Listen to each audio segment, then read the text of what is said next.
quisqueyanos valientes alcemos nuestro canto con viva emoción, y del mundo a la paz ostentemos nuestro invicto glorioso pendón.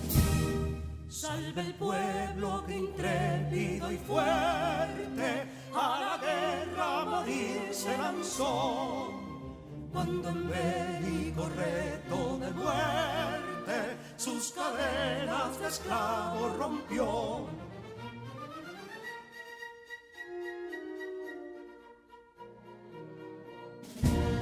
Ningún pueblo ser libre merece si es esclavo, indolente y servil. Si en su pecho la llama no crece, que templó el heroísmo viril, más que estrella la indómita y brava, siempre altiva la frente alzará, que si fuere mil veces esclava, otras tantas ser libres habrá. Que si dono y ardita expusieron de un intruso señor al desdén, las carreras veler campos fueron, que cubiertos de gloria se ven, que en la cima del heroico baluarte de los libres el verbo encarnó, donde el genio de Sánchez y Duarte a ser libre o morir enseñó.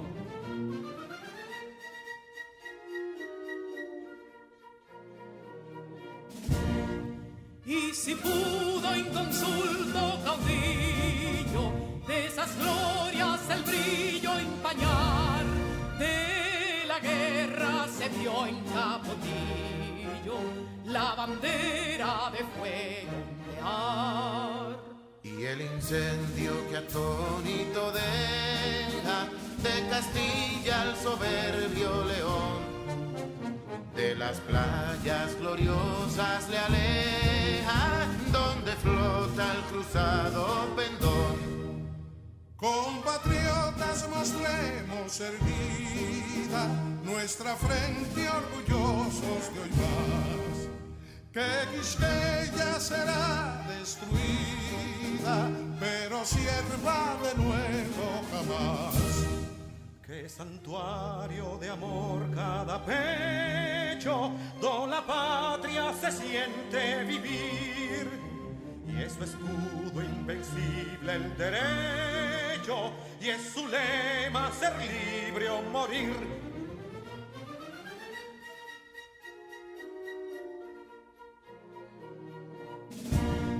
Libertad que aún se yergue serena, la victoria en su carro triunfal, y el clarín de la guerra aún resuena, pregonando su gloria inmortal.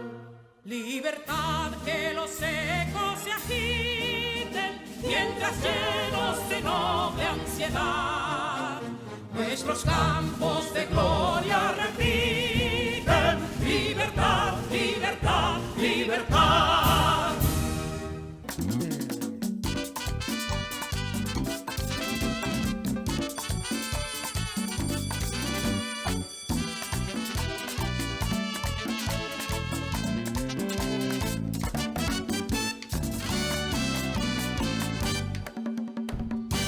Imagen es la representación visual de un objeto, una persona, un animal o cualquier otra cosa captada por el ojo humano a través de diferentes técnicas, como puede ser la pintura, el diseño, la fotografía y el video.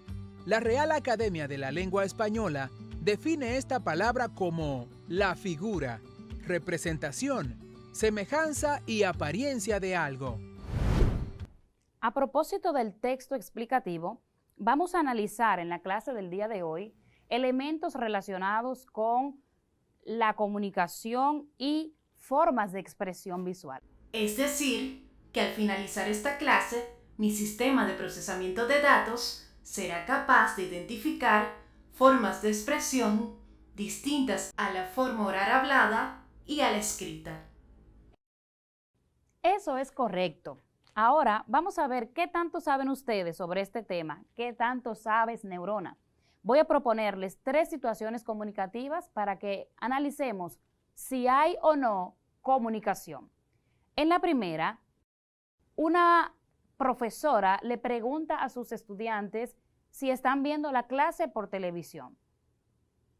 En la número 2, una joven le envía a su madre una imagen con un emoticón llorando. Y la tercera situación comunicativa es la representación de una obra de arte del artista plástico Giorgi Morel. Te pregunto, Neurona, le pregunto a ustedes también, ¿se da un proceso comunicativo en estas situaciones? Claro que sí, porque existe un intercambio de información.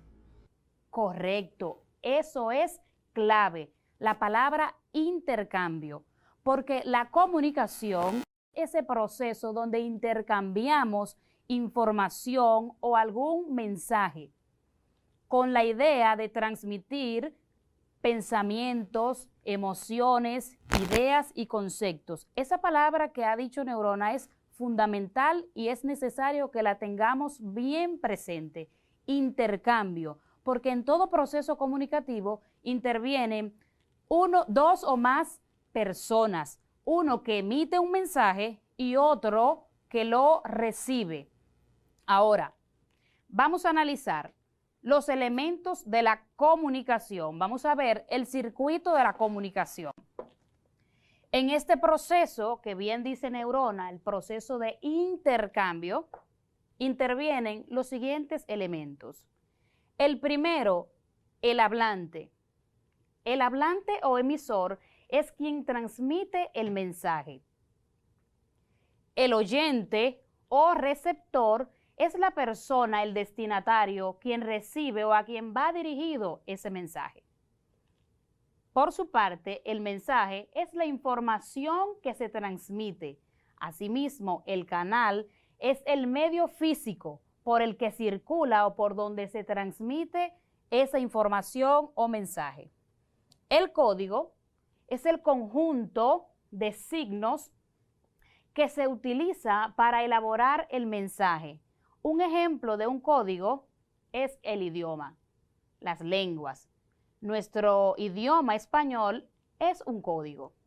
Y el referente es ese mundo sobre el cual se habla, ese universo que tiene que ser conocido tanto por el hablante como por el oyente. Vamos a pasar entonces a analizar las situaciones comunicativas que vimos al principio. ¿Te parece, Neurona? Así es. Vamos a ver, en la primera situación comunicativa, lo primero es que es la persona que intencionalmente emite el mensaje. ¿Cuál es la primera situación comunicativa, Neurona? Vamos a analizar esos elementos. Una maestra le pregunta a sus alumnos si están viendo las clases por televisión. Una maestra le pregunta a sus alumnos, ¿están viendo las clases por televisión? En esta primera situación, el hablante no es otra que la maestra, es la que emite el mensaje, la que pregunta a sus alumnos, la que inicia el proceso de comunicación. El oyente en la misma situación comunicativa son los alumnos, quienes han recibido ese mensaje, esa pregunta que la profesora ha formulado. ¿Cuál es el mensaje entonces? La pregunta, ¿están viendo las clases por televisión? De manera que el canal en esa situación es la voz, porque la profesora está hablando con sus estudiantes. El código es el idioma español, la lengua conocida tanto por el que habla como por el que escucha. Y el referente es ese mundo, ¿verdad?, alrededor del cual está girando esta conversación. El referente es las clases por televisión. La segunda situación comunicativa, vamos a ver, Neurona. Una joven envía a su madre una imagen de un emoticón llorando que tiene en su celular. ¿Quién es el emisor en esta situación comunicativa? Pues no es otra que la joven. la que empieza la comunicación enviándole a su madre aquella imagen. El oyente o receptor es la madre quien recibe la imagen, la información. En ese caso, el mensaje, ¿cuál sería?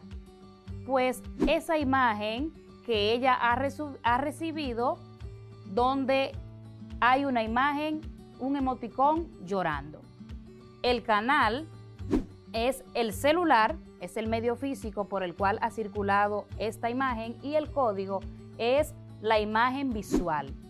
En ese sentido, el referente es el sentimiento de tristeza. Persuadir. La persuasión es el juicio que se forma a través de un fundamento. También se puede definir como la capacidad o habilidad que alguien dispone para cambiar la actitud o comportamiento de una persona o grupo de personas a través del uso de palabras, sentimientos y razonamientos. El término persuasivo es usado como adjetivo para indicar al individuo que posee dotes o capacidad para persuadir. Quien es capaz de convencer a alguien lo hace a través de bases sólidas, es decir, que utiliza argumentos contundentes para lograr persuadir a su oyente. La persuasión es la capacidad humana de convencer a alguien de algo, en tanto que se trata de una de las metodologías más importantes que existen para influir en el ámbito social y lograr totalmente el cambio de posición, de idea o de postura que sostenga la mayoría. Así, la argumentación es una herramienta que usamos para desarrollar textos que buscan convencer, influir al lector u oyente para que tome una determinada postura de pensamiento. Ahora vamos a leer un texto que utiliza ese tipo de herramienta. Vamos a ver el siguiente texto, Neurona, ¿te parece? Me parece bien. Antes de leer el texto, recuerden que es importante realizar ese ejercicio exploratorio, donde nos detenemos en el título, vemos los subtítulos si los hay, observamos con detenimiento las imágenes. ¿Para qué hacemos eso? Pues para recabar una información que nos permita conectar y anticiparnos al contenido del texto. Asimismo, identificamos la organización y vemos su estructura. Estamos listos entonces para entrar en el mundo de la lectura. Vamos a ver. La escasez del agua. Actualmente hay poca difusión acerca de las enormes consecuencias de la escasez de agua. Creemos que es urgente comenzar a planificar las estrategias de conservación del agua para la humanidad. Por un lado, con el tiempo el agua se convierte en un recurso más difícil de conseguir. Por otro lado, la contaminación está haciendo estragos en las distintas masas de agua que tenemos a nuestra disposición. Reaccionemos, empecemos a cuidar el agua antes de que sea demasiado tarde. ¿Qué te parece la lectura, Neurona? Muy interesante. Bien, ahora vamos a realizar un análisis literal del texto para detenernos entonces en lo que es la estructura. Vamos a ver qué es lo que dice el autor, cómo plantea él el tema. Espere, estoy analizando el texto. El autor dice que actualmente hay poca difusión acerca de las enormes consecuencias de la escasez del agua. Correcto, muy bien. ¿Cuál es el problema que se plantea en este texto? Que los humanos deben cuidar más el agua como recurso. Muy bien. Entonces ahí mismo pudiéramos decir, Neurona, que el tema planteado es la escasez del agua. Y aquí quiero aclarar, antes de que sigamos, tema versus tesis. El tema es sobre lo que se va a hablar en el texto, lo que se va a desarrollar. Y luego vamos a ver qué sería la tesis. Vamos a ver, Neurona, ¿qué opinión plantea el autor con relación a ese problema? El autor plantea que es urgente comenzar a planificar las estrategias de conservación del agua para la humanidad. Correcto. Ese planteamiento es lo que en un texto argumentativo se conoce como tesis, la idea que él está defendiendo.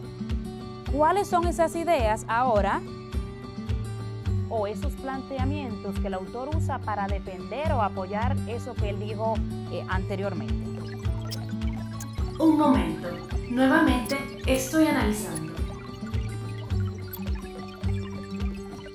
Ya lo tengo.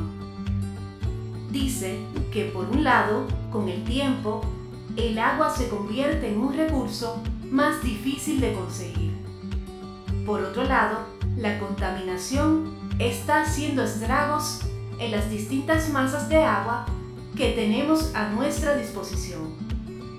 Muy bien. ¿Y cómo termina este texto? Reaccionemos. Empecemos a cuidar el agua antes de que sea demasiado tarde.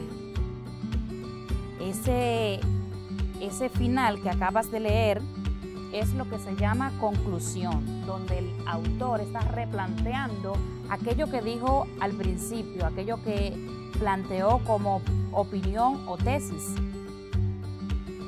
Reaccionemos, empecemos a cuidar el agua. Eso sería un análisis literal y este texto nos invita a ir de manera inferencial a buscar cuáles serían las causas o cuáles serían los estragos que está causando la escasez del agua en la tierra. Y un análisis crítico nos permitiría a nosotros indagar sobre esas estrategias de conservación. Nosotros como habitantes también de la tierra, ¿qué pudiéramos hacer? ¿Cuál estrategia diseñaríamos para conservar el agua? Ahora vamos a ver cómo se ve el texto en toda su estructura.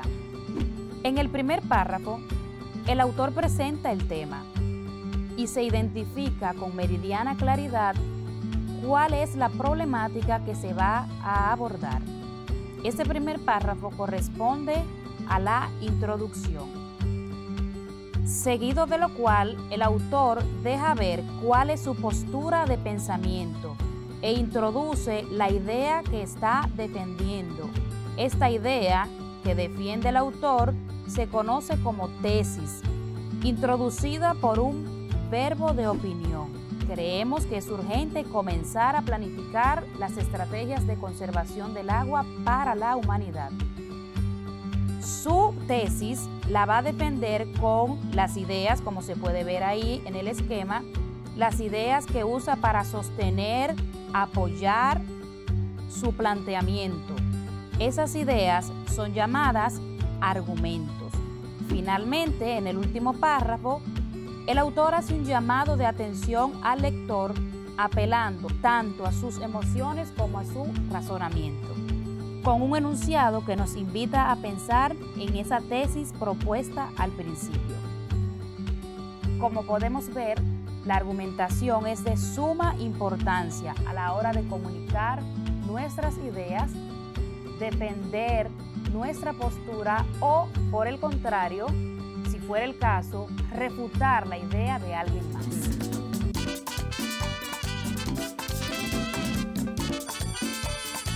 Fluidos. Se denomina fluidos a la materia compuesta por moléculas atraídas entre sí de manera débil, provocando que no tengan la capacidad de sostener su forma concreta, sino que adquieren la del recipiente en donde están contenidos. Es decir, que los fluidos no tienen una forma determinada, fija, sino que adquieren la forma de lo que sea que los sostenga. Puede ser un vaso, un balde o un tubo en forma de U. Así es. ¿Sabías que muchos fluidos son importantes para nuestra salud y nuestra vida cotidiana? Por ejemplo, el aire que respiramos y el agua con la cual realizamos múltiples funciones en nuestra vida diaria. Neurona, ¿podrías decirnos cuáles estados de la materia se consideran fluidos? Claro que sí, maestra. Las sustancias en estado líquido y gaseoso se consideran fluidos. Así es. Los líquidos y los gases fluyen hasta adoptar la forma del recipiente que los contiene, lo que les confiere la habilidad de considerarse fluidos. Esta característica tiene algunas consecuencias interesantes, conocidas como flotabilidad. Para poder entender por qué flotan o por qué se hunden algunos cuerpos en un fluido, tenemos que entender el concepto de densidad y presión. Al finalizar la clase de hoy, estarás en la habilidad de conocer la importancia de los fluidos. Además, la importancia de la densidad y la presión en la comprensión de dichos fluidos. Y por último, también podrás conocer y aplicar el principio de Pascal y de Arquímedes. Para enunciar y comprender dichos principios, vamos a conocer primero el concepto de densidad y presión. Iniciamos con la densidad. La densidad es una magnitud física escalar que hace referencia a la cantidad de masa comprendida en un determinado volumen de un cuerpo o una sustancia. Y podemos comprobarla matemáticamente utilizando la siguiente fórmula, donde el ρ representa la densidad, que será igual a la masa dividido entre el volumen. La unidad de medida de la densidad en el sistema internacional será entonces el kilogramo, que representa la masa, kilogramos por metros cúbicos, que representa el volumen. Tenemos entonces que la densidad será igual a masa entre volumen y esta es su unidad de medida. Vamos a ver una tabla donde podremos identificar la densidad de algunos fluidos. Por ejemplo, tenemos el aire en estado gaseoso, que tiene una densidad de 1.300 kilogramos por metros cúbicos.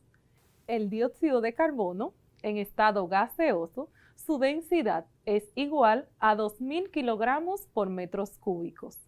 El mercurio en estado líquido, su densidad es de 13.600 kilogramos por metros cúbicos.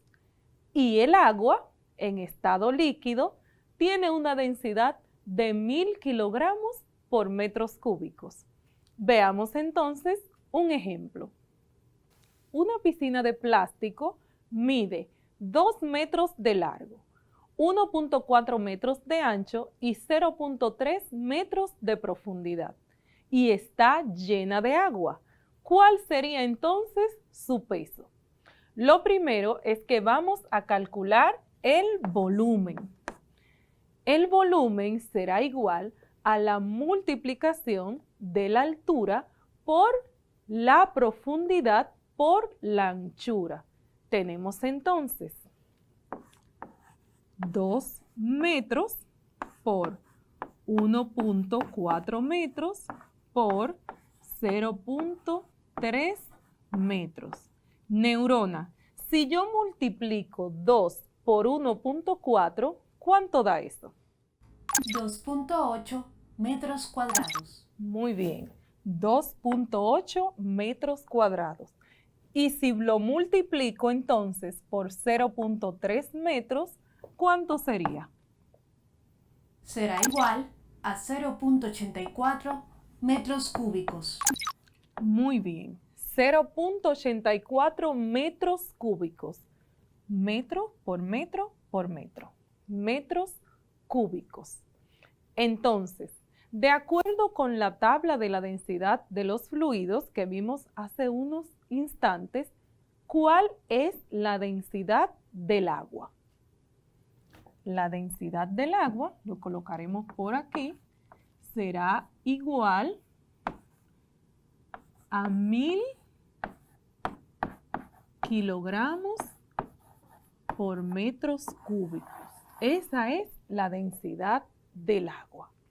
Entonces, utilizando esta misma fórmula que tengo aquí, yo puedo despejar la fórmula de la masa. Veamos entonces, la masa y el volumen están dividiendo, por lo cual este volumen pasará al otro lado multiplicando. Y tendremos entonces que la masa será igual a la densidad por el volumen. Multiplicamos la densidad del agua por el volumen de la piscina. Tenemos entonces que la masa es igual a la densidad del agua multiplicado por el volumen. Neurona, si yo multiplico 1000 por 0.84, ¿cuál será el resultado? 840. 840 metros cúbicos se va con metros cúbicos y me queda kilogramos. Ahora bien, si yo quiero saber cuánto es 840 kilogramos en libras, ¿qué debo hacer? Debo multiplicar esta cantidad por 2.2, debido a que un kilogramo equivale a 2.2 libras. ¿Cuánto sería entonces? Aproximadamente 1856 libras. Muy bien. 1856 libras. Este dato nos sirve para tener sumo cuidado al seleccionar un lugar donde vamos a colocar una piscina de niños cuando ésta esté llena de agua, porque vemos que pesa bastante, por eso debemos ser muy cuidadosos para proteger la vida de los niños. Presión. Es la fuerza que ejerce un gas, un líquido o un sólido sobre una superficie. También se puede definir como la magnitud física que mide la proyección de la fuerza en dirección perpendicular por unidad de área y sirve para caracterizar cómo se aplica una determinada fuerza resultante sobre una línea. Efectivamente, en las clases anteriores estuvimos hablando acerca de la presión y de cómo esta influye en nuestra vida cotidiana y en nuestra salud. Como es sabido, las propiedades de los gases, especialmente la presión y la temperatura, producen grandes transformaciones de forma brusca cuando cambian las condiciones externas. Este hecho tiene interesantes repercusiones en nuestra vida cotidiana. Vamos a ver algunos ejemplos. El primero se trata de un buzo profesional, el cual se sumerge a profundidades superiores a los 20 metros. Para esto, necesitará una botella respiratoria con una mezcla de helio y oxígeno, no solamente de oxígeno puro. ¿Por qué? Porque cuando el buzo se sumerge a estas profundidades, la presión del agua, la presión externa, es mucho mayor, lo cual provoca que en su sangre se disuelva una cantidad de nitrógeno muy superior a la que se disolvería si se encontrara fuera del agua. Esto puede provocar en él efectos negativos como afección de sus impulsos nerviosos e incluso podría llevar a la muerte del buzo porque este nitrógeno se disuelve y se convierte en burbujas que luego pasan y afectan su flujo sanguíneo. Otra situación que cabe destacar referente a la presión es cuando ocurre un cambio brusco de altura.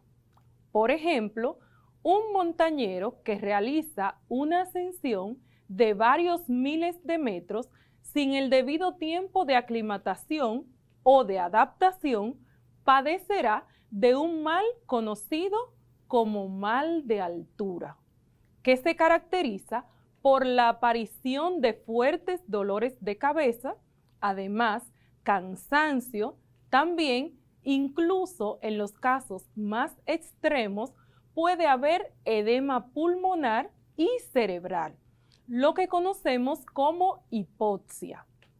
Estos síntomas se deben a la deficiencia en la cantidad de oxígeno que llega al organismo como consecuencia de la menor proporción de este gas en el aire a medida que disminuye la presión atmosférica, ya que a mayor altura la presión atmosférica será menor y viceversa. A mayor presión atmosférica se supone que estamos hablando entonces de una altura menor.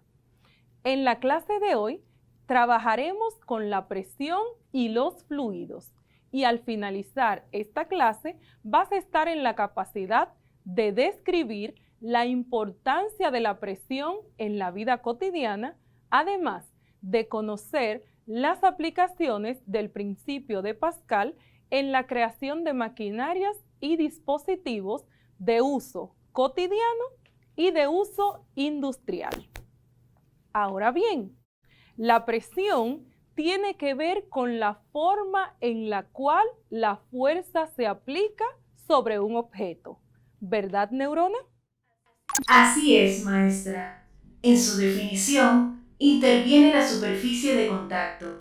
Mientras mayor sea la superficie de contacto sobre la cual se aplica la fuerza, menor será la presión y viceversa.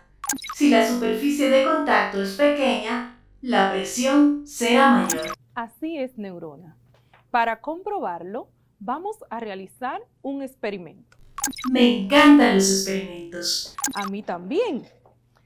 Aquí tenemos una tachuela de este lado y aquí tenemos varias tachuelas. De hecho, tenemos 28 tachuelas.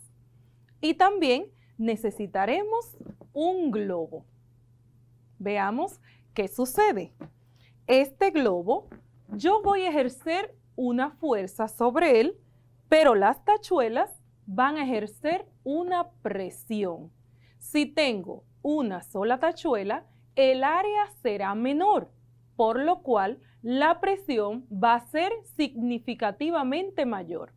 Por el contrario, donde tengo más tachuelas, como el área o superficie es mayor, entonces la presión será menor. ¿Qué crees que sucederá si yo ejerzo fuerza sobre todas las tachuelas que están juntas? ¿El globo estallará? ¿Estallará más rápido, más fácil? Veamos qué sucede.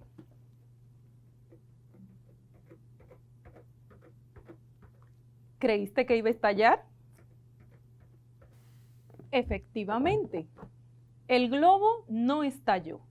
Pero recuerda que para realizar tu experimento, todas las tachuelas deben estar alineadas y a la misma altura, para que así la presión se distribuya en una superficie más amplia, porque a mayor superficie o área, menor será la presión.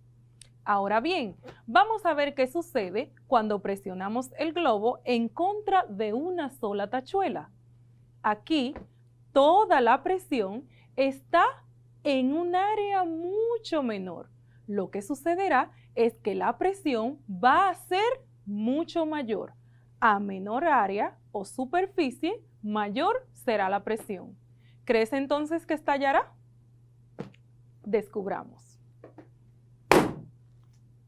Efectivamente, como la presión es mucho mayor cuando reducimos la superficie, entonces el globo pudo estallar.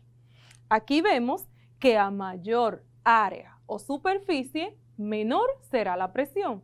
Y por el contrario, a menor área o superficie, la presión será mucho mayor. Veamos entonces que la presión, recordamos, neurona. ¿A qué equivale la presión? Según tengo en mi sistema, la presión es igual a fuerza entre área. Así es. La presión y la fuerza son directamente proporcionales, mientras que la presión y el área son inversamente proporcionales. Porque cuando una fuerza actúa perpendicularmente a una superficie, la presión ejercida será igual a la razón entre la magnitud de la fuerza y el área o superficie sobre la cual actúa dicha fuerza. Recordemos que la unidad de medida de la presión en el sistema internacional es el pascal, en honor a Blaise Pascal, quien dedicó parte de su vida al estudio de los fluidos.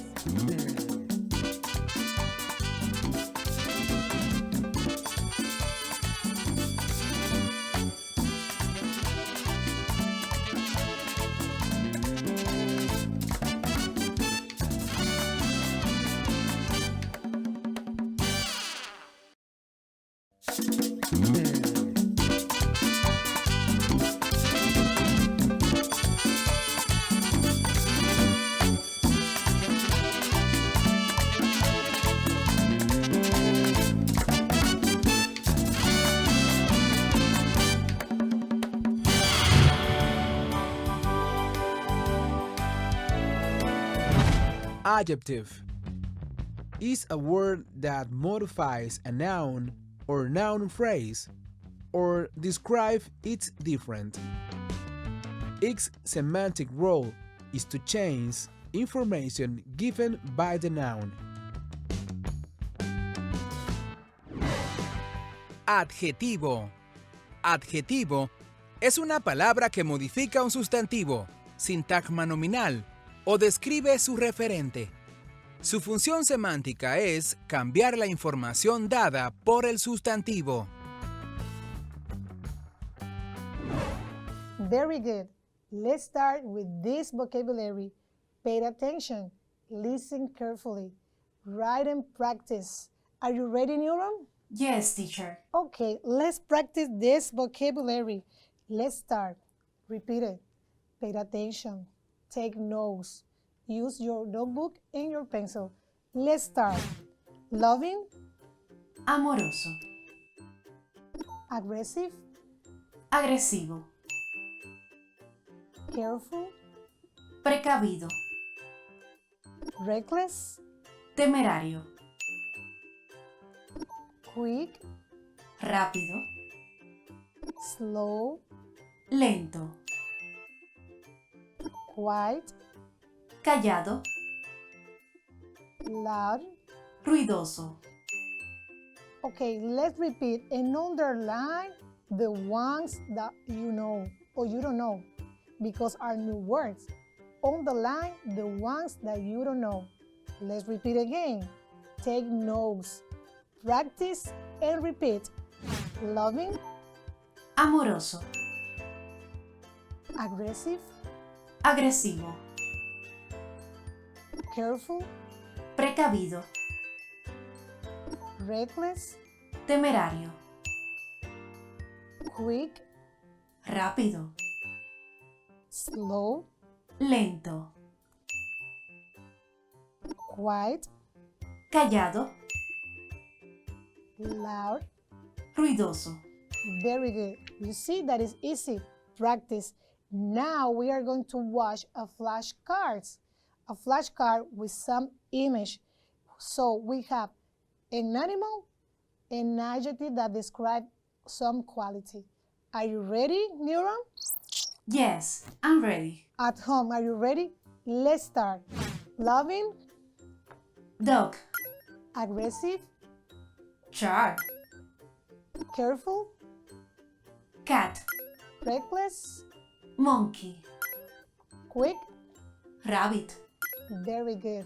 You see, when you practice, you can do it. Now, let's continue practicing. Are you ready? Yes. You are going to watch some animal. And by the way, do you know the name of this animal? Which is your favorite? Mine is dog. What is your favorite? Cat. Very good. Now let's repeat again. Watch the flashcard and repeat. Loving. Dog. Aggressive. Shark. Careful. Cat. Reckless. Monkey. And quick. Rabbit. Very good. You see, an adjective describes equality. An adjective describes equality. ¿Has observado bien? ¿Te fijaste? Hay animales. Vamos a repetir el nombre de todos los animales. Toma nota, escríbelo. Puede también escribir alguna cualidad si todos no tienen. Vamos a repetir. Loving, Dog. aggressive, Shark. careful, Cat. reckless, Monkey. quick, Rabbit. slow, Turtle. quiet, Deer. large. Rooster. Very good job. Repeat it at home and practice. Has observado, has escuchado muy bien.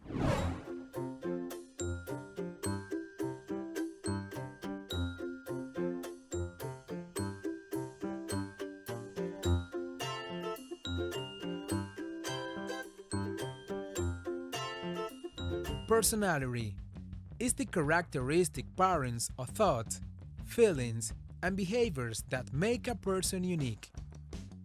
It is believed that personality arises from within the individual and remains fairly consistent throughout life. For example, twins can be physically identical, but one twin can have a cheerful personality, while the other is more serious.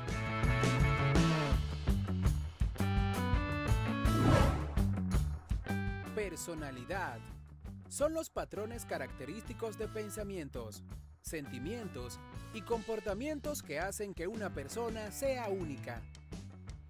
Se cree que la personalidad surge del interior del individuo y permanece bastante consistente durante toda la vida.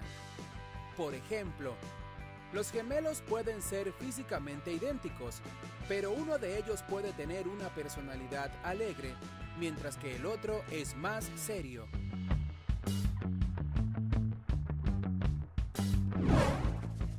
Very good. Today we are going to learn how to write and understand personality. We are going to use new words and the ones that you know already. Muy bien, hoy vamos a aprender y vamos a trabajar en orden de entender cómo se describen personalidades con los adjetivos que ya conoces y otros que vas a aprender el día de hoy. Neurona, ¿te animas a ayudarnos y a practicar estos ejercicios? Claro que sí. Pues toma lápiz, tu cuaderno y este es el momento para poner en práctica los conocimientos que ya has adquirido y lo que vas a adquirir el día de hoy. Sí, apúrate, toma lápiz y cuaderno. Vamos a ver un ejercicio donde vas a tener que elegir el adjetivo que describe la personalidad de cada animal. Recuerda que ya vimos una lista de estos animales y por ende ya lo conoces, solo vamos a practicar. Empecemos. Number 1. A shark is not Loving. It's Aggressive. nice. Number 2. A cat is not Reckless. It's Careful. very good. Number 3. A rabbit is not Slow. It's Fast. nice. Number 4. A rooster is not Careful. It's Loud. very good. Number 5. A dog is not Aggressive. It's Loving. perfect. Number 6. A monkey is not Quiet. It's Reckless. nice. Number 7.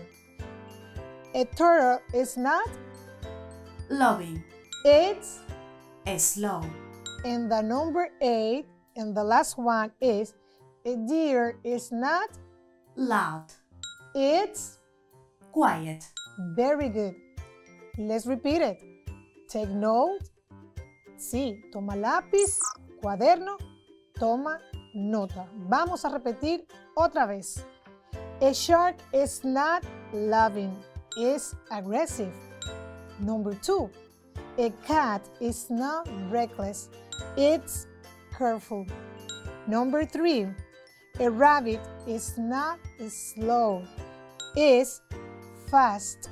Number 4, a rooster is not careful, it's loud.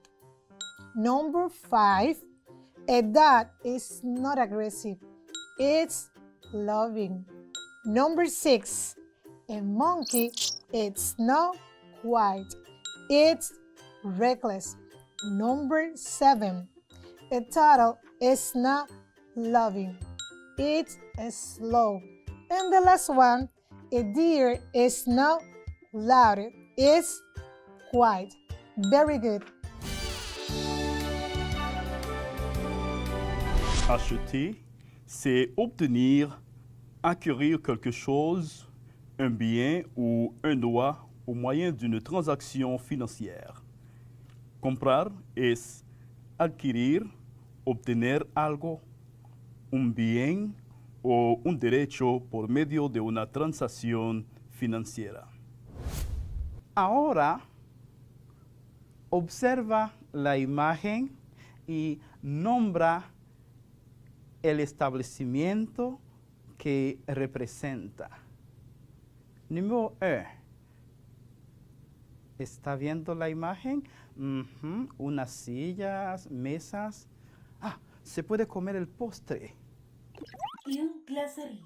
Une glacerie. Très bien. Número 2. Se puede comprar un pantalón nuevo, perfumes. ¡Wow! Une boutique. Une boutique. Très bien. ¿Está viendo la imagen número 3? ¿Ouais? Para el almuerzo o la cena, pour le dîner. Un restaurant. Un restaurant. Un restaurant. Numéro 4. Se puede comprar pan, une baguette. Ouais? Une boulangerie. Une boulangerie. Très bien. Numéro 5.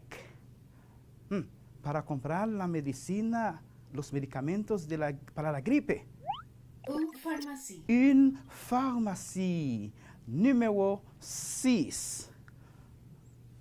Hay muchos de estos en todos lados, hasta 2, 3, 4 en una misma esquina con una música alta. Se puede comprar muchas cosas ahí. Une épicerie. Une épicerie. Très bien. Número 7. Se puede comprar de todo. Un magasin. Un magasin. Un magasin. Très bien. Número 8. Para ir a ver la película nueva de Pinguilo y Bolilo, los nuevos actores nuestros. Un cinéma. Un cinéma. Très bien. Ça a été très bien.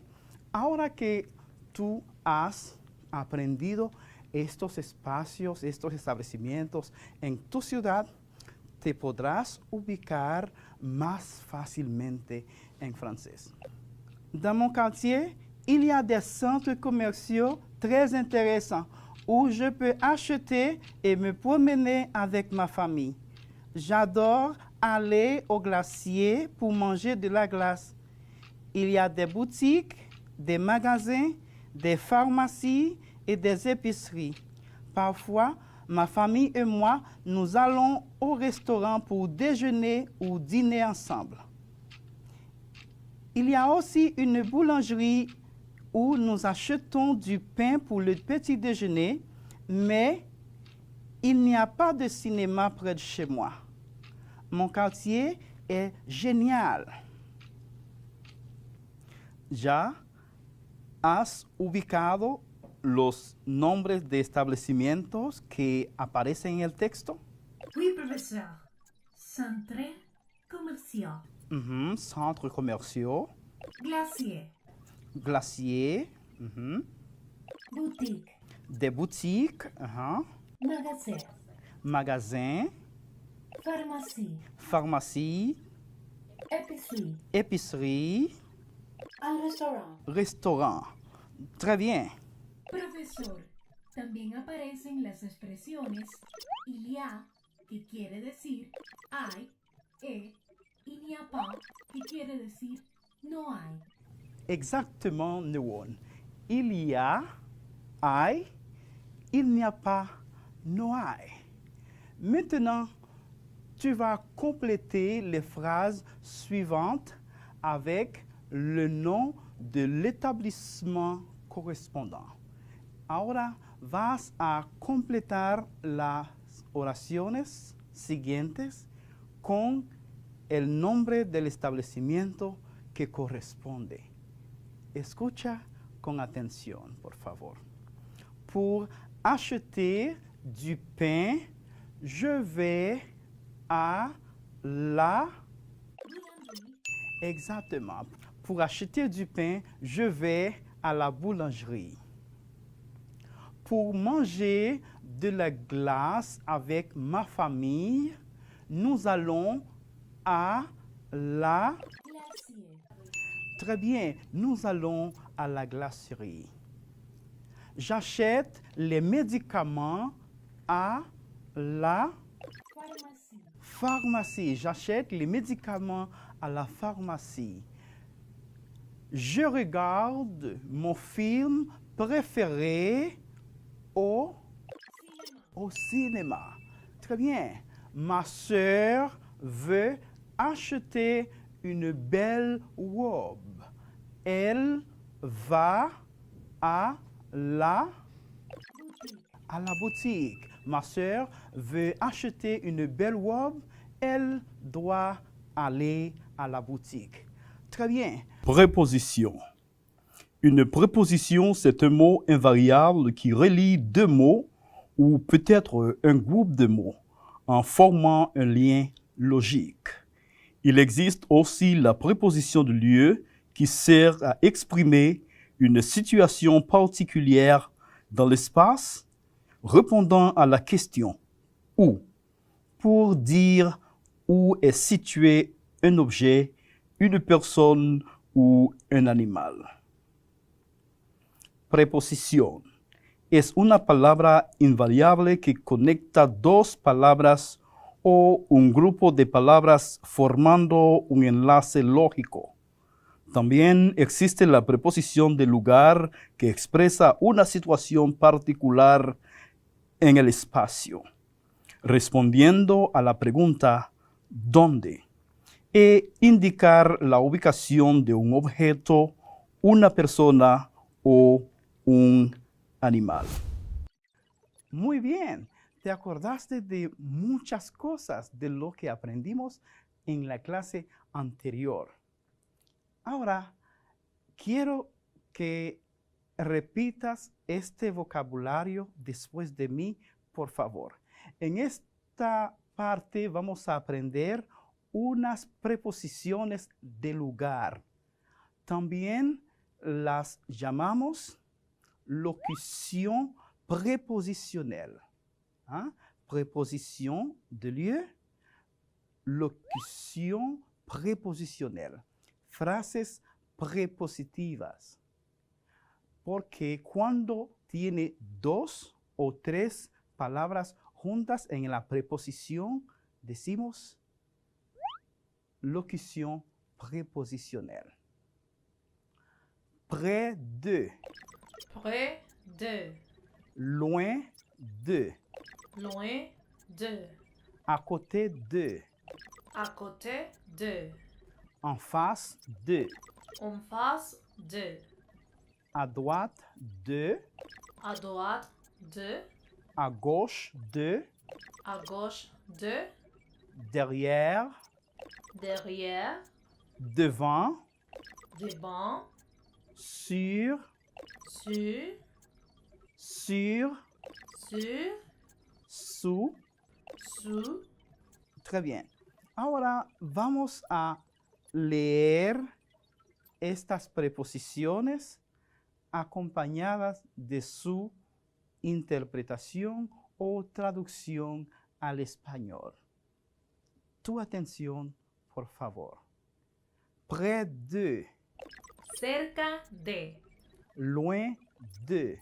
Lejos de. À côté de. Al lado de. En face de. enfrente de, À droite de. a la derecha de, À gauche de. a la izquierda de, Derrière. detrás, detrás de, Devant. delante, delante de, Sur. sobre, encima de, Sous. debajo de. Très bien. Et maintenant, complète avec l'une des prépositions ou locutions prépositionnelles suivantes. Près de, à droite, sur, à côté de, en face ou derrière. Bien. Numéro 1. J'habite À côté de, l'école. J'habite à côté de l'école. Bien. Numéro 2. Il n'y a pas de pharmacie. près de, La bibliothèque. Il n'y a pas de pharmacie près de la bibliothèque. Très bien. Numéro 3. Il y a une église en face du parc. Il y a une église en face du parc. Numéro 4. La banque se trouve à droite du magasin. La banque se trouve à droite du magasin. Numéro 5. Le musée se trouve derrière le supermarché. Le musée se trouve derrière le supermarché. Numéro 6. Le livre est sur la table. Le livre est sur la table. ¿Ya hiciste esta actividad? Très bien. Bravo. Recuerda consultar con tu profesor titular y también puede visitar el enlace que aparece en pantalla. Agradecemos tu sintonía de siempre. Que Dios te guarde y te dé paz. Au revoir. À bientôt. On se verra chez le glacier, professeur.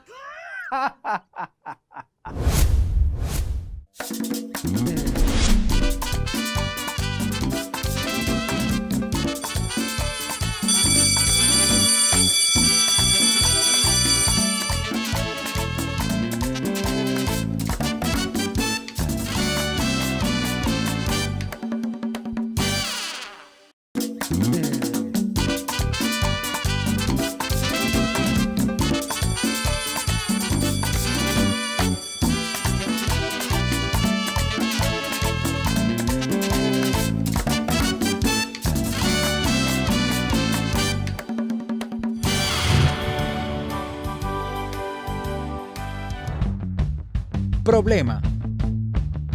Cuestión que se plantea para hallar un dato desconocido a partir de otros datos conocidos o para determinar el método que hay que seguir para obtener un resultado dado. Muy bien. Y usted dijo, profe, pero problema. Sí, problema. Porque yo no te voy a dar problemas, yo te voy a ayudar a solucionar problemas. Ese es nuestro tema de hoy. Solución de problemas a través de ecuaciones lineales. Así es que acompáñame, que te aseguro la clase de hoy estará imperdible. Vamos a comenzar. En la clase pasada estuvimos viendo cómo podíamos realizar ecuaciones lineales desde diferentes formas. Trabajamos varios métodos para resolver lo que son las ecuaciones lineales. En el día de hoy vamos a aplicar esos métodos, pero también vamos a hacerlo a situaciones problemáticas, a situaciones que se presentan aquí en lo que es nuestra vida diaria. Bien, es necesario tomar en cuenta algunos puntitos para tú resolver un problema, ya que la mayoría de las personas dicen, wow, pero un problema, no me gusta la matemática porque me da problemas. No, es al contrario. El trabajo de las matemáticas es ayudarte a resolver problemas. Sí, Así es que en el día de hoy tú vas a tener cuáles son esas claves exactas, esos puntitos necesarios para tú poder solucionarlo. Bien, ¿tienes papel y lápiz a mano? Si no, déjalo para el final, pero préstale atención a estas recomendaciones. La primera, hay que leer el problema cuidadosamente. Sí, eso así de sencillo, todo el mundo sabe leer, pero es necesario hacer hincapié en esos detallitos que me presenta el problema. Lo segundo es leer de nuevo el problema y verificar qué me están pidiendo. O sea, si yo tengo una situación, yo tengo que buscar cuál es esa situación y qué yo voy a hacer en esa situación. Luego, si es posible, traza un diagrama de ese problema. O sea, si tú necesitas un gráfico o algo que te ayude, algunos elementos para tú representar ese problema, lo puedes hacer. Como punto número 4 tienes asignarle una variable al problema o a la situación que se esté presentando. Esa variable tiene que estar definida. Una incógnita, ¿recuerdas, verdad? Tú tienes que definir cuál es esa incógnita. 5. Si es posible, representa las demás cantidades o situaciones que se presentan dentro del problema en función de esa misma variable. O sea, si tú tomaste la variable z, por poner una letra, pues si es posible, claro está, es bueno que tú representes las demás en función de esa misma. Como sexto, tendrías que escribir ya con precisión qué es lo que te está pidiendo el problema, o sea, elaborar tu ecuación. Como punto número 7, tendríamos resolver la ecuación que se te presenta, ya, porque ya tú buscaste todos los elementos, viste cuál era la ecuación y ya tienes la ecuación, pues resuélvala. Y por último, tienes que verificar si esos problemitas y si ese resultado que te dio se complementa o se comprende con lo que te pidió el problema anterior, lo que te pedía, ¿verdad? Si ese resultado es el que le corresponde.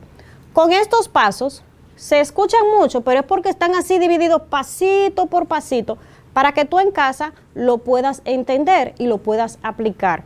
Pero son pasos sencillos. Una vez que ya tú lo asimilas, tu mente lo va a hacer así de manera automática. ¿Qué te parece, neurona?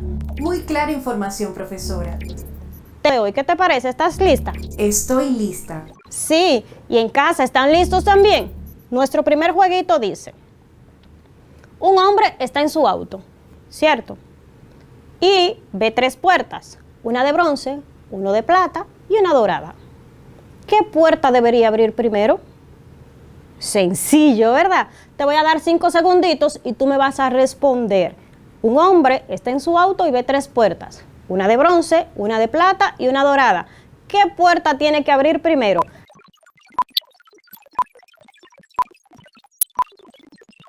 En este caso, la respuesta correcta es la suya. Estaba bien facilito. Eso es así. ¿Cuál es la puerta que tiene que abrir primero? Pues la suya, porque está dentro de su auto. ¿Ves? Sencillito. ¿Qué es lo que yo te quiero enseñar con esto? Bueno, que lo primero que tienes que hacer es leer muy bien el problema. Fíjate que el mismo problema en este caso me estaba dando la solución. Es algo bastante simple y usted dice, ay, pero tanto que pensé. Sí, pensaste mucho, porque el mismo problema ya intrínseco te decía, para él poder elegir una puerta, pues primero tiene que abrir la suya. Muy bien. Solución. Es un proceso o método para resolver un problema. También podemos decir que es un conjunto de valores que al sustituir una ecuación o en un sistema de ecuaciones, se reduzcan a igualdades verdaderos. Solución es nuestra palabra clave. En el día de hoy nosotros vamos a darle continuidad al tema anterior. ¿Lo recuerdas? Sí, estábamos solucionando problemas que implicaran ecuaciones lineales. En la clase anterior, yo sé que trabajaste bastante y que tú lo aprendiste, pues hoy vamos a continuar repasando y trabajando sobre ese tema. ¿Recuerdas que habíamos dicho que la solución de problemas era un tema a nivel general, que tú lo podías aplicar tanto como es la matemática, pero también para otras áreas? lo puedes utilizar, por ejemplo, para física, para naturales, para cualquier área. Incluso lo puedes utilizar para tu vida diaria. Y usted me dirá, pero profe, ¿cómo yo voy a aplicar lo que son las ecuaciones lineales para mi vida diaria? Bueno, quizás no una ecuación lineal como dice su término, pero sí lo que es la solución de problemas. Es un tema que abarca absolutamente todas las áreas. Imagínate pues que tú dirías, bueno, pero que mis problemas son personales. Sí, también esos problemas personales tú le podrías aplicar algunos de los pasos de lo que es lo que te estábamos explicando anteriormente sobre lo que es la solución de problemas. Podríamos resumir eso como leer, a grosso modo, lo que es el problema, analizarlo paso por paso, a ver qué te están pidiendo, asignarle variables a eso que te están pidiendo, luego crear una ecuación, en este caso sería de primer grado, ¿verdad? Pero eso va a depender del tema. Pero nos centramos en una ecuación de primer grado. Luego que tienes la ecuación, resuelves tu ecuación y por último, confirmas que esos resultados que tú tienes ahí sean resultados que estén acorde con lo que te estaban pidiendo, con los datos que te estaban pidiendo. Lo podríamos resumir de esa manera. Sé que la clase pasada te di 8 pasos, pero a nivel general podemos decir que esos son los pasos para resolver problemas. No solamente, vuelvo y te repito, de ecuaciones lineales, sino problemas a nivel general. Platón decía que la matemática es para hacer el bien, y eso es así, yo estoy totalmente de acuerdo con él. Pero también yo podría decir que la matemática nos sirve para ser más felices. Ajá, ¿cómo que más felices? Bueno, pues la matemática te permite a ti solucionar problemas, y cuando tú solucionas un problema, ¿cómo te sientes? Feliz, ¿verdad? Pues precisamente eso son una de las cosas que nos permite el desarrollo de los problemas.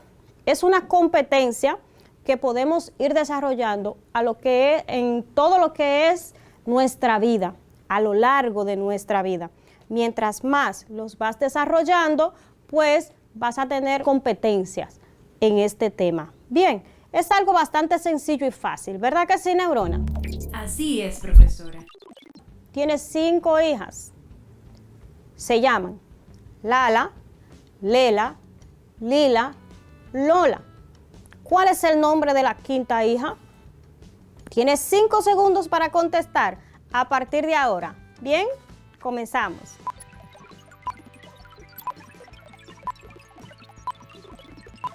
Bien. La respuesta correcta es María.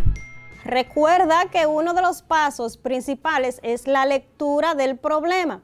¿Cómo decía el problema? El papá de María tiene 5 hijas. ¿Cuál es la hija que faltaba entonces? María. Muy bien, Neurona. Muy bien. Los que están en casa, simplemente no se preocupen. Uno se puede equivocar así, pero eso es normal. A medida que ustedes vayan desarrollando más ejercicios, van a tener mucho más agilidad.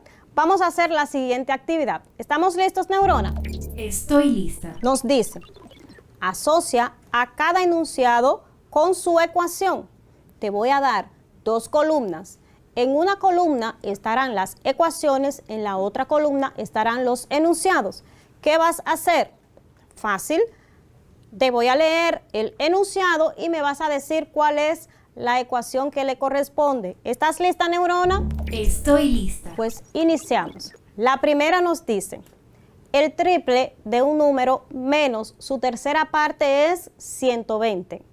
El triple de un número menos su tercera parte es 120. ¿Cuál es la respuesta, Neurona? La respuesta correcta es la C.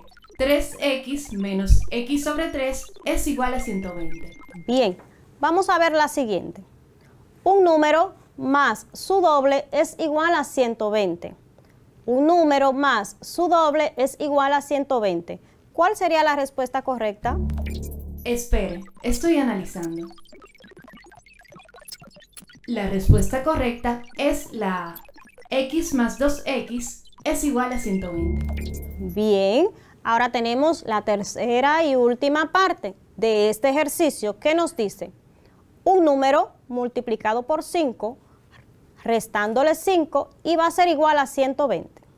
Un número multiplicado por 5, restándole 5 y el resultado será 120. ¿Cuál es la respuesta? La respuesta correcta es la B. 5x menos 5 es igual a 120. Muy bien, muy buen trabajo. ¿Y en casa lo hiciste bien? ¡Qué bueno! ¡Felicidades!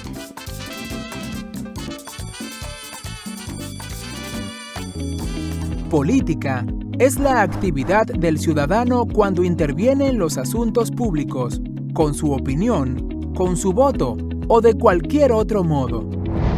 Otro modo de citarse sería dicho de una persona que interviene en las cosas del gobierno y negocios del Estado. Las políticas regulan la vida misma dentro de una nación. Y como te dije, una política de una colonia depende de lo que se realiza en el imperio. Pero en una nación independiente, su política depende de lo que digan, lo que elijan sus gobernantes. Y aquí te ofrezco otro contenido. ¿Cuál? Estado. Cuando se habla de un Estado, se habla del conjunto de actividades políticas, de los organismos, de la organización social, económica, política, dentro de una nación. O sea, todo ese sistema, toda esa organización política en la cual se ampara la vida de la nación. Recuerda que la nación es un grupo de personas que comparten la historia, cultura y existencia de una nación. Entonces, cada vez que en clase decimos el Estado, pues nos referimos a todos, al sistema organizacional de la vida de ese pueblo. ¿A qué nos referimos cuando decimos quién hace la política? Pues al gobierno. Y resulta que el gobierno es como la cara pública del Estado.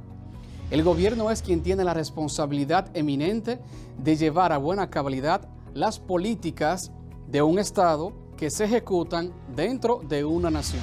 Bien, y quienes están en el gobierno son los gobernantes. ¿Ok? Cuando una colonia decide ya no ser colonia y quiere ser un país, pues toda esa estructura debe ser organizada. Toda esa estructura debe pensarla y ejecutarla. Resulta que este proceso causa cambios, unos cambios que son positivos incluso, y unos cambios a tomar en consideración, ¿bien? Porque son cambios de manera drástica y amplia, ¿ok?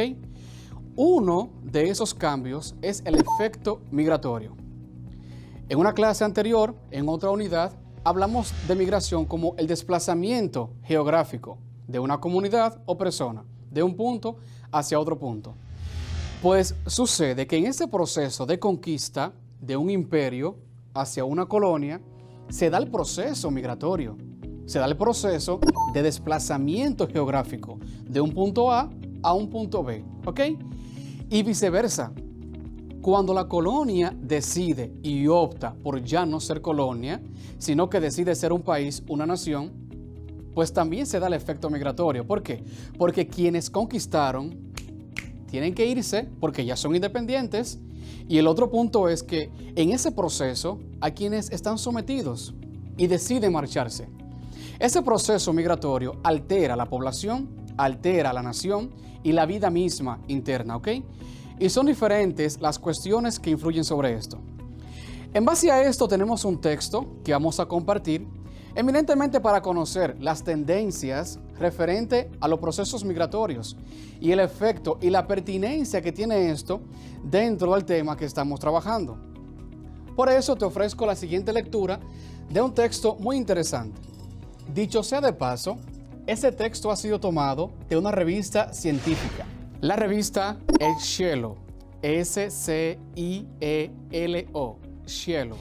Esta que está aquí, el texto es un artículo de Roberto Araujo, del año 2008, y se llama Causas, Consecuencias, Efectos e Impacto de las Migraciones en Latinoamérica. Básicamente, él hablará las causas y las consecuencias de los efectos migratorios dentro de Latinoamérica. Bien, te leo. Tendencias actuales. Dentro del importante cúmulo de análisis existen sobre el fenómeno migratorio, quisiera destacar dos tendencias antagónicas a escala mundial. Ambas impactan sobre las sociedades, tanto de emisión como de recepción, y producen efectos positivos y negativos. La primera es aquella que se vincula con las situaciones de restricción migratoria, las cuales se pueden asumir como políticas stricto sensu, derivadas de proyectos de diferentes estados o como parte de la propia dinámica de acción de un gobierno, para evitar flujos migratorios no deseados hacia y desde sus fronteras. Este tipo de acciones se relaciona con los controles migratorios, la discriminación, la exclusión, la persecución, entre otros. Esta situación restrictiva tiende a proponer la selección de migrantes. La segunda tendencia de la migración internacional es aquella que se vincula con situaciones más flexibles, las cuales proponen la libre circulación o movilidad, el asentamiento de las personas, el respeto a los derechos humanos y a la igualdad de los derechos sobre la nacionalidad de origen. Esta tendencia se relaciona con las concepciones vinculadas a la socialización de las relaciones humanas y el respeto a la alteridad. Bien, menciona dos tendencias. ¿Cuáles son esas dos tendencias que menciona? La primera tendencia es aquella que se vincula con las situaciones de restricción migratoria. Y la segunda se vincula con situaciones más flexibles, las cuales proponen la libre circulación o movilidad, el asentamiento de las personas, el respeto a los derechos humanos y a la igualdad de los derechos, independientemente de la nacionalidad de origen. Exactamente. Dos tendencias, dos puntos de vista que tienen que ver con eso.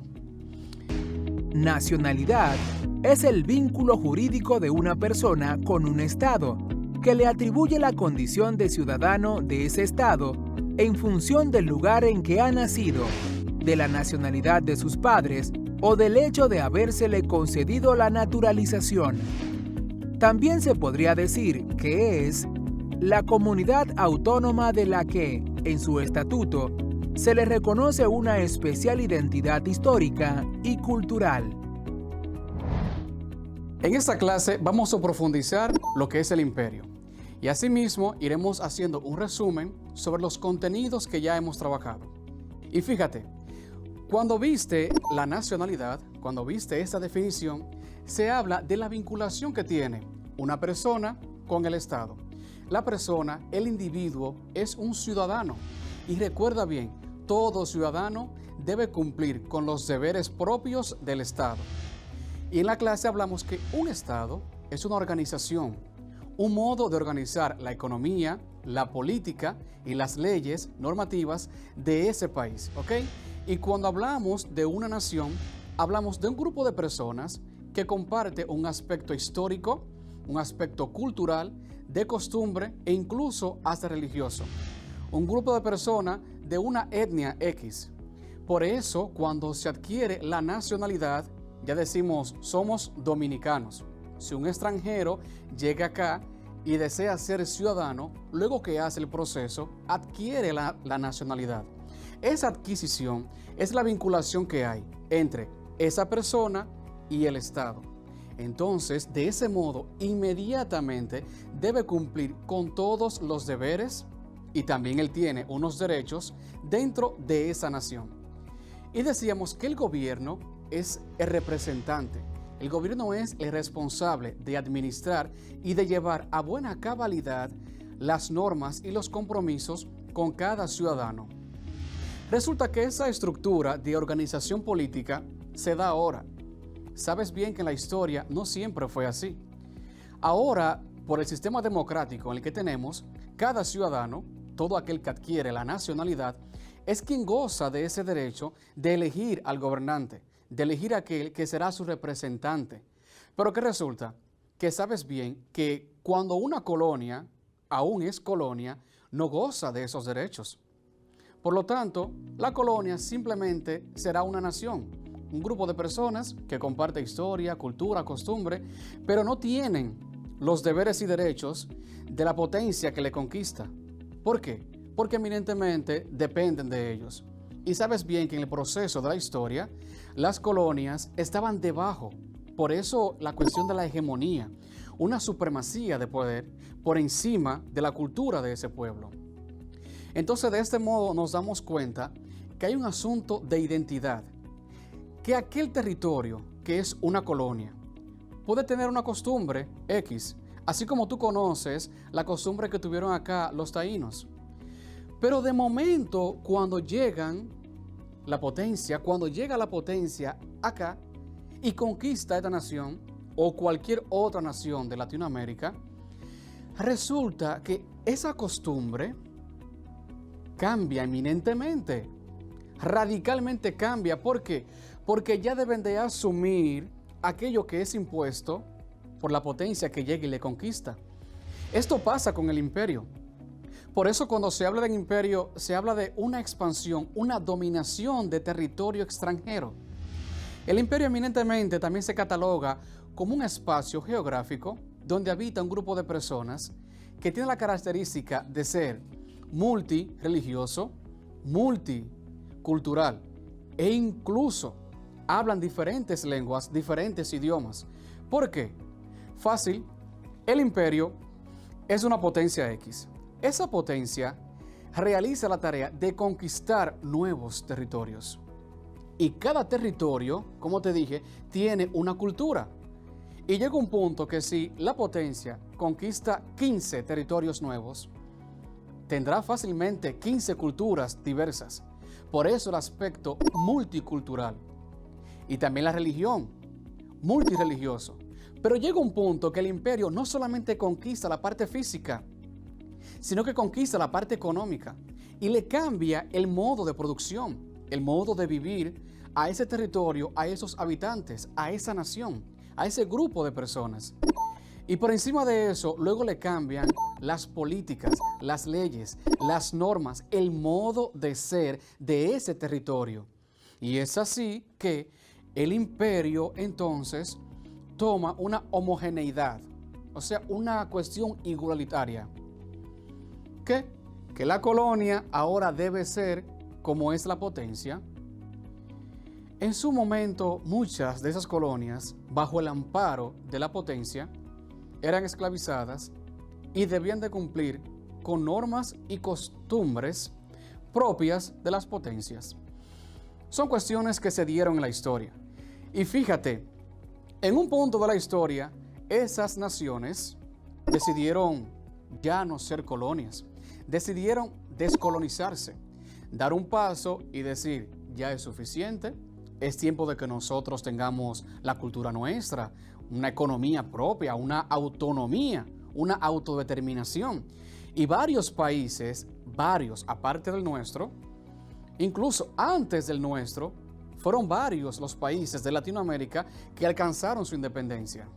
Algunos países que podemos mencionar son Argentina, que se independizó en el año 1816 de España, Bolivia, que también se independizó en el año 1825 de España, Brasil, que en el año 1822 dejó de ser colonia de Portugal, y Chile, que en el año 1818 dejó de ser colonia de España. Exacto. Oye, buena puntualización, una buena investigación la que has realizado. Mil gracias, Neurona, un buen aporte a esa clase. Si te das cuenta, ella mencionó un país, un año y de quién se independizó. ¿Qué te digo con esto?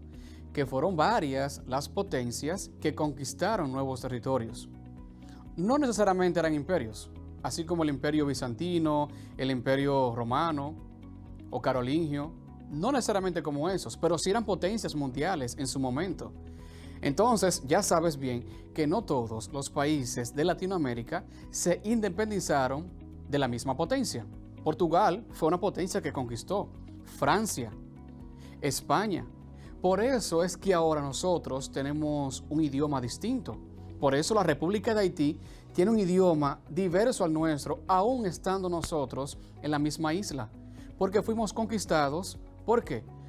Por coronas, por potencias diversas. Y haciendo un énfasis en esto, recuerda bien que en el año 1777 hicieron el Tratado de Aranjuez de dividir geográficamente desde qué punto se iba a considerar un territorio de la colonia española y desde qué punto se iba a considerar un territorio de la colonia francesa. Luego, con el Tratado de Basilea en el 1795, es que España cede, da a Francia todo el territorio de la isla. Son procesos que se dan.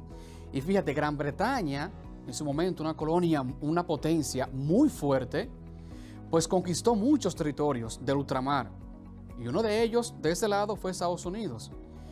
¿Y qué pasa con un continente que tú conoces y a veces escuchamos y parece que es un país? Ese bello continente que es más grande de lo que a veces pensamos. Fíjate, ese continente que tenemos acá, mira la porción que tiene. El continente africano, para el siglo XIX, a finales del siglo XIX, todo el continente africano casi, para ese tiempo fue repartido. ¿Por qué? Porque muchos de sus territorios aún no estaban conocidos. Entonces, se los repartieron. Es fácil. Hicieron una reunión, las potencias, y dijeron, bueno, esta parte es tuya, esta parte es tuya y esto es tuyo. Se dividieron todo el continente y colonizaron.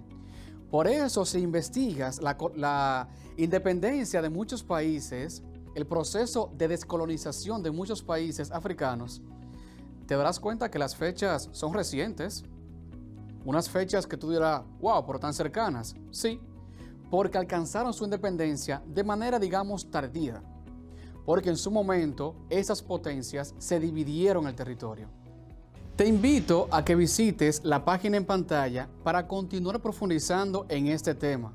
Porque recuerda que tienes esta tarea pendiente, realizar la línea de tiempo. Y sobre todo te sugiero que continúes en contacto con tu maestro de tu centro de localidad para que dé el visto bueno al trabajo que vas realizando. En este bello proceso que el centro eres tú. Me despido ofreciéndote una frase de uno de nuestros padres de la patria, Ramón Matías Mella. Y él decía, mi libertad consiste en tomar de la vida lo que me parece mejor para mí y para todos, y en darlo con mi vida. Nos vemos hasta la próxima.